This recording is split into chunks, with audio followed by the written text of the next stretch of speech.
Alhamdulillahirabbil alamin mga brother, no? Yan, nakataas na inyong mga daliri. So siguro hindi ko na kailangan pang pagtatanungin kayo, no? Dahil alam niyo naman na ito yung ginagawa nyo. Alhamdulillah, no? Pero gusto ko pa rin talaga marinig ito kasi kung paano ako tinawag ni Allah sa Islam, ito yung aking trademark, no? Yun ang tanong ko Sino yung Diyos? Anong pangalan niya? Allah. Windsor? Allah, no? Ano yung reliyon niya? Ano yung reliyon? Islam. At tayo ay Muslim. At bakit tayo nilikha?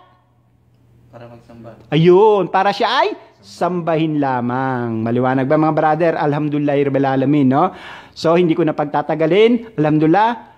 Yan naman at alam niyo na ang mensahe. Tanggapin niyo na rin si Allah sa inyong mga puso, no? Dahil ang gusto ni Allah, tayo ay magsyahada, tanggapin ang susi sa paraiso, at yun ang mananahan sa ating puso, yung syahada, at isasabuhay nyo ito ng unti-unti. Maliwanag ba mga brother? Okay?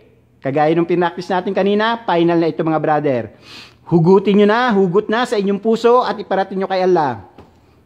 Ako, huwag tayo mahiya kay Allah brother, lagyan natin ng boses. Ako ay sumasaksi at sumusumpa na walang ibang Diyos maliban pa kay Allah na dapat kong sambahin.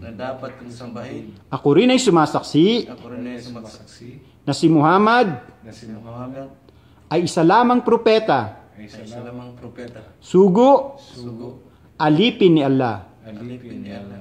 Ako rin ay sumasaksi na si Jesus, anak ni Maria, ay isang propeta, sugo, alipin ni Allah. Ashhadu an la ilaha illallah wa ashhadu anna Muhammadan abduhu wa rasuluhu wa ashhadu anna Isa ibnu Maryam Abdullahi wa rasuluhu. Allahu Akbar. Allahu Akbar. Alhamdulillah mga brother, congratulations. Kayo ay tunay na rin Muslim sa puso nyo. Kung yan ay tunay at tinanggap ni Allah. Maliwanag ba mga brother? Alhamdulillah. Uy, bakit sumobrang laki naman?